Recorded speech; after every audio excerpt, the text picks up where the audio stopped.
Our planet, home to a web of complex human interactions, often resembles the untamed wilderness. Nations, like animals, vie for power and influence. This struggle, sadly, shapes our world. We witness conflict and cooperation, moments of great hope and periods of despair.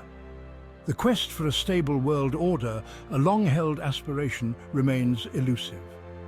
Amidst this intricate dance of global politics, one theory, liberal hegemony, emerged with the promise of peace and prosperity.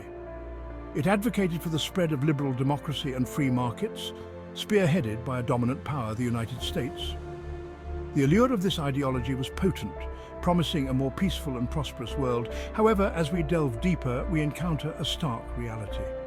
The world today is far from the utopia envisioned by proponents of liberal hegemony. The world, it seems, operates by its own set of rules, often indifferent to our best-laid plans. This is where the work of John J. Mearsheimer, a prominent scholar of international relations, becomes crucial. John J. Mearsheimer, in his thought-provoking book, The Great Delusion, Liberal Dreams and International Realities, challenges the prevailing orthodoxy of liberal hegemony.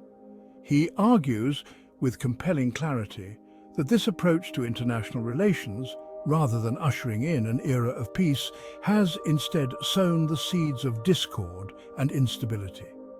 Mearsheimer contends that the pursuit of liberal hegemony, while well-intentioned, is fundamentally flawed. It rests on a naive understanding of how power operates in the international realm. The belief that the United States, as a benign hegemon, could reshape the world in its own image has proven to be a costly miscalculation. The world, as Mearsheimer reminds us, is a complex and unforgiving arena. One of the cornerstones of liberal hegemony is the belief that promoting democracy abroad enhances global security. This notion, deeply embedded in American foreign policy, has driven numerous interventions, from Vietnam to Iraq.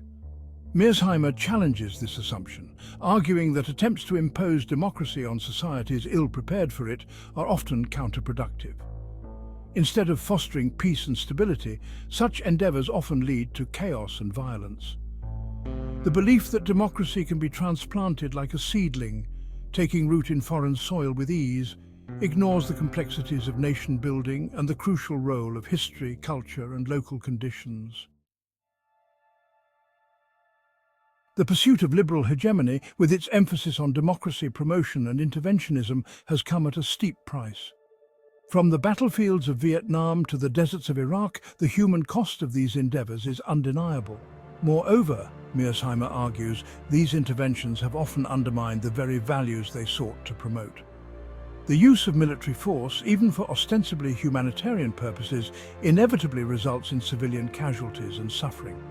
The wars in Iraq and Afghanistan, often cited as examples of well-intentioned but misguided interventions, serve as stark reminders of the unintended consequences of liberal hegemony. Section 5. Realism, a clearer lens. In contrast to the idealistic underpinnings of liberal hegemony, Mearsheimer offers a more sobering perspective rooted in realism. Realism, as a school of thought in international relations, views states as the primary actors in a self-help system. In this anarchic system, where there is no overarching authority to enforce rules, states are driven by a fundamental imperative: survival.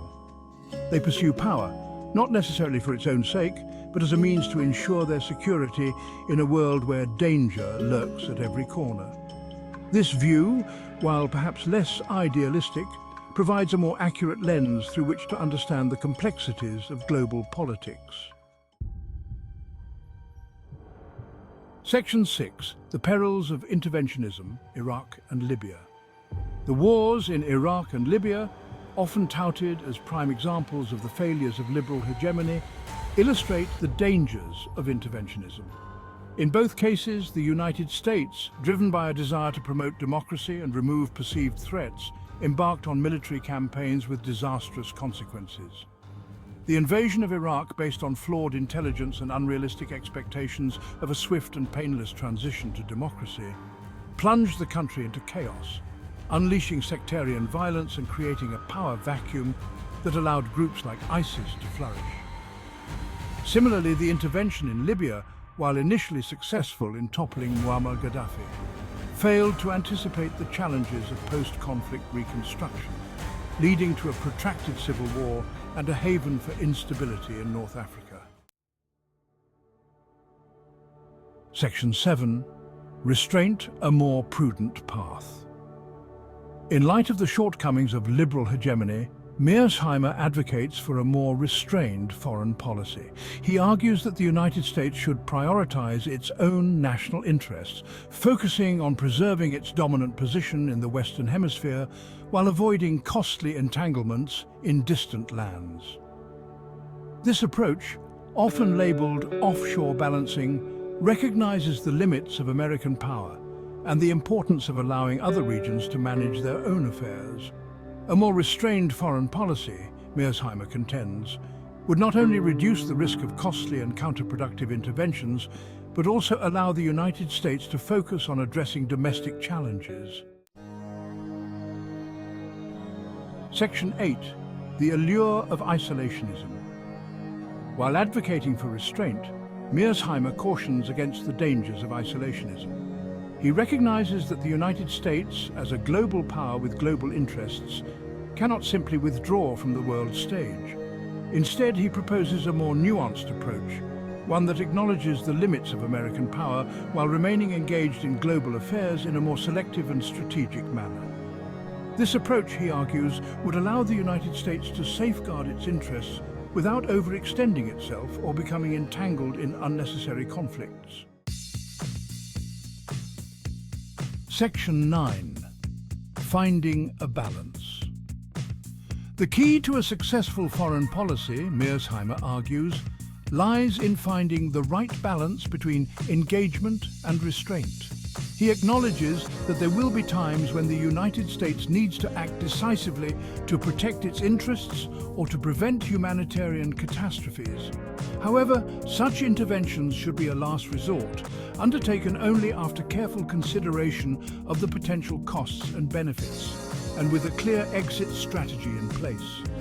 The United States must learn to prioritize its interests, choosing its battles wisely and avoiding the temptation to intervene in every crisis. Section 10.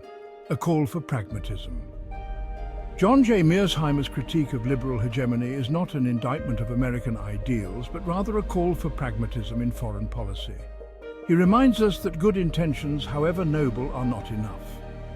A successful foreign policy requires a clear-eyed understanding of the realities of power politics, a willingness to prioritize interests, and a recognition of the limits of American power. By embracing a more restrained and strategic approach, the United States can better safeguard its interests, promote peace and stability, and preserve its standing in the world.